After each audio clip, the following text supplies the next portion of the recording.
Welcome to UNCAGED, the show that celebrates thought leadership from today's top business leaders. The program provides a voice to amazing executives from around the globe who are shaping the world of business today and mapping the path to the commerce of tomorrow.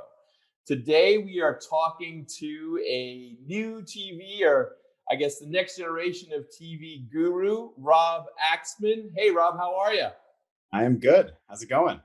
It's going really, really well. I've known Rob for years, and I really love his company. Rob is the president of BrightLine. BrightLine is a company that's been really at the center of the connected television evolution, innovation center, as well as kind of creating new products in that area. And they now see themselves as a connected TV monetization platform. And we'll go through a lot more about that in a second. But before we get there, Rob, tell us a little bit about yourself and your career today. Sure. Yeah, it's been quite a trip because I've been with Brightline since the beginning.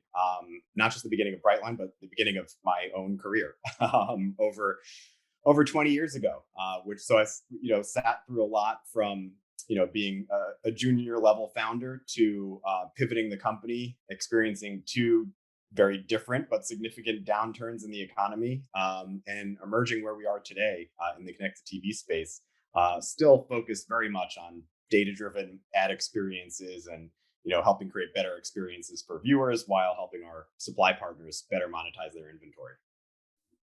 That's great. I mean, it's an amazing journey when you go from really almost like the idea of a business, and then that business launches and grows, and interactive television hit manifested in one way, and then really I think found its footing in this new connected television world that has scaled and has brought us things like Netflix into our lives, or some of the other platforms. And I know that you guys have done some amazing work in that space for things like the Olympics. But what are you guys working on right now?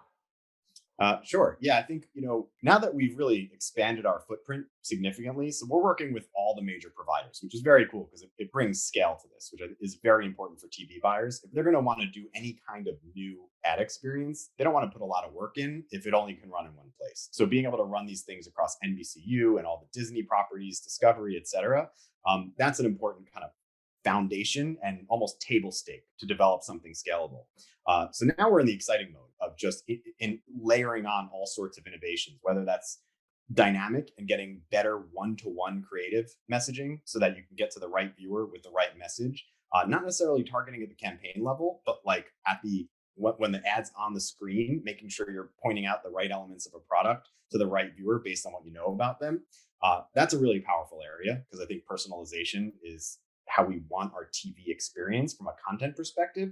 So from our end, we want to make sure ads follow suit because I think it's going to be very jarring if you have this very personalized Netflix content experience, and then you see, and have the same thing in Hulu and others, but then you see ads that aren't personalized at all. That's going to create a very jarring disconnect. So that's one major area of focus these days.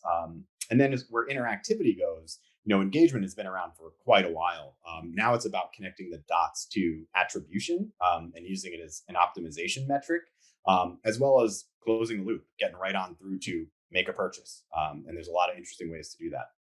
That's great. So, I mean, a lot of the platforms early days, I guess not even early days, went out and they were just trying to deliver content, right? So you had the Netflix of this world, and then you had the emergence of business models like Hulu, and I guess things like Peacock have followed suit in that area.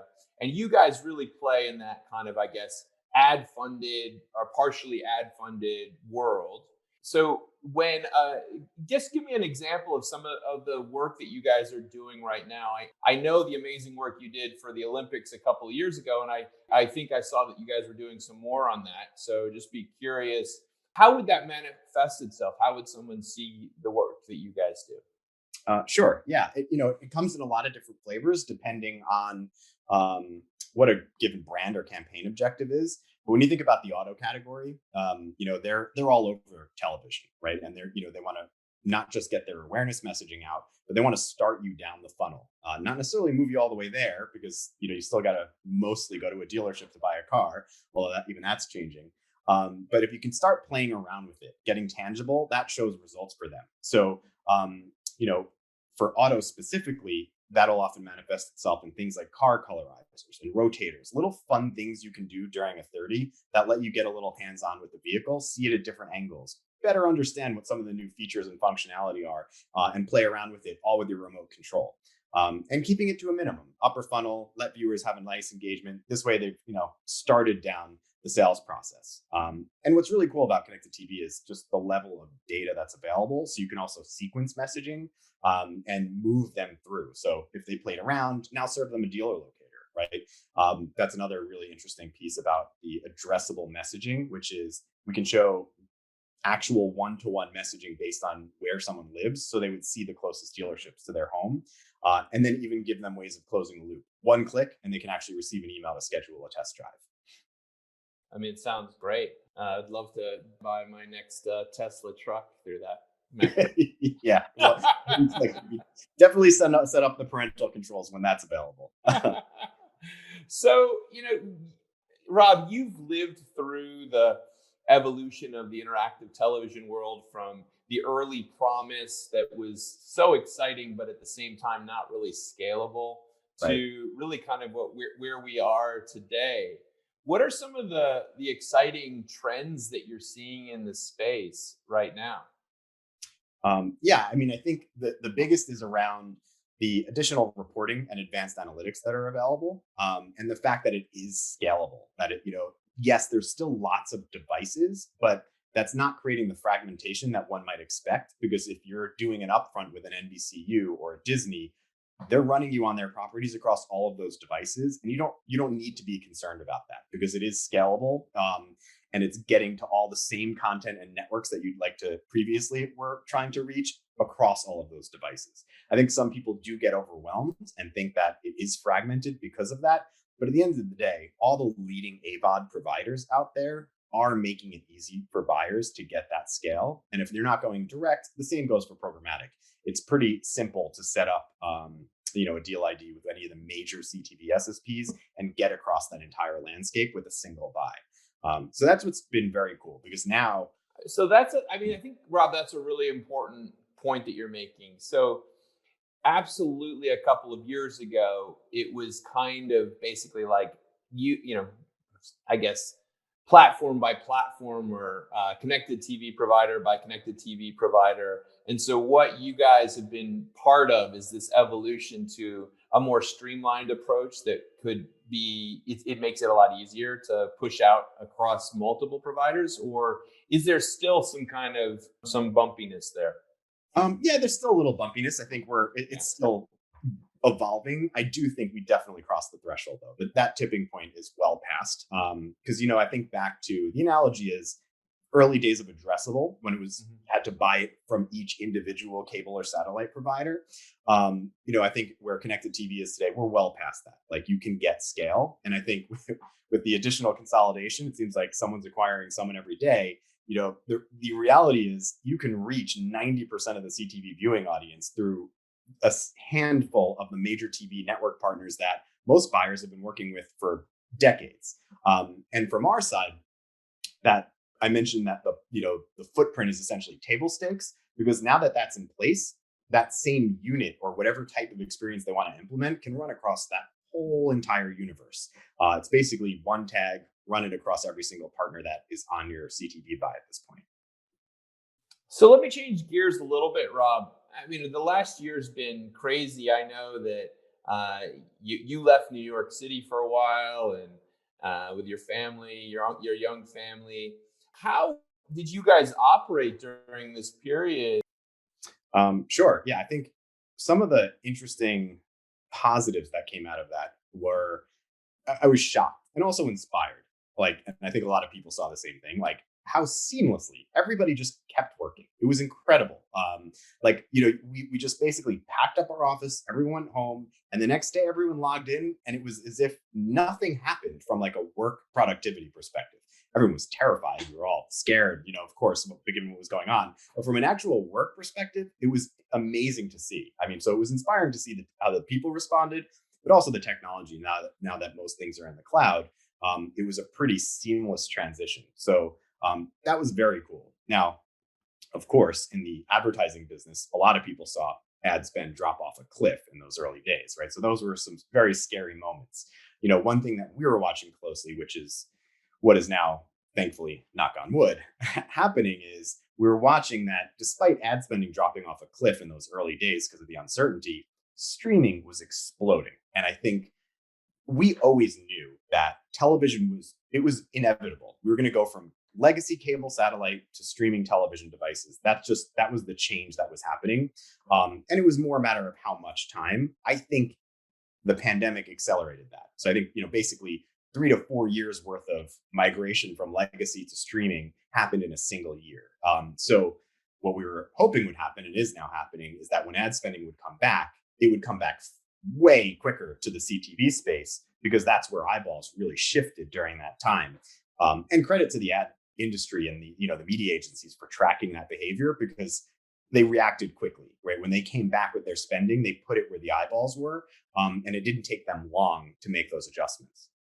I mean, I think is a positive testament to BrightLine that you guys were able to adjust so quickly. I think some companies obviously perhaps struggled with that shift to the remote structure, but I do think that it was phenomenal to watch that explosion of customer usage of all of these platforms. I mean, probably the most talked about events were things like the Michael Jordan, the Bulls documentary, and there was always something new on one of the platforms that seemed to capture everyone's imagination.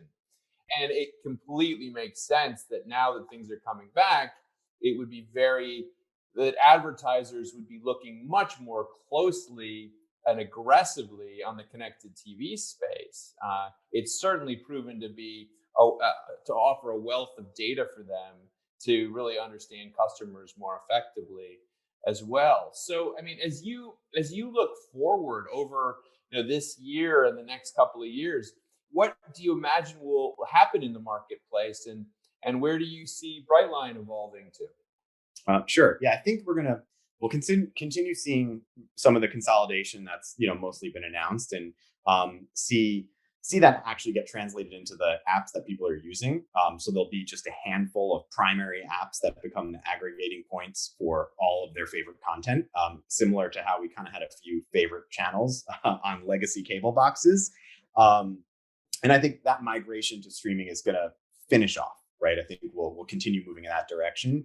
And what that means is, like, the way we see that is the behaviors changing to these massively powerful devices, right? You think those old cable boxes could barely do anything. These devices are so powerful. We're just scratching the surface of what they can do from a content delivery, but also ad experience perspective. So, I mean, that's what's very exciting, because the data that we can be applying to more personalized experiences, the feedback loops that an advertiser can get now to understand in real time, creative A versus creative B, people are engaging with one versus the other, or I'm testing two different audience segments. That real time feedback loop is allowing, real time optimization too across buys, especially as things move toward, programmatic management of those buys. So it's super exciting, I think. And also, as we work to close the loop on things like purchase and dynamic, we want to make sure we're taking advantage of the horsepower that's in those devices we're watching our TV on now. I can imagine, with all of this news about sports betting, that we're not long off from the ability to place a bet during a game. So. Well, and I think that's going to be a cool area too, because, placing bets can definitely be dangerous for people, me included. But when you think about interacting during programming, there's a lot of really cool stuff that can be done there too. And I think, that's the next frontier that we're tackling with some of our network partners that own their content. Because you're certainly not going to want to be interacting with a high-end drama like Handmaid's Tale. But when you think about reality, you think about sports, it really does lend itself nicely to similar types of interactions that also open up interesting sponsorship points as well. Well, Rob, it's been amazing talking to you about everything that's happening in the connected TV space. And firstly, just congratulations on BrightLine's continued growth and success and really leadership in the connected TV space. We've been speaking with Rob Aksman. He's the president of BrightLine. BrightLine is a company that has built out a connected TV monetization platform.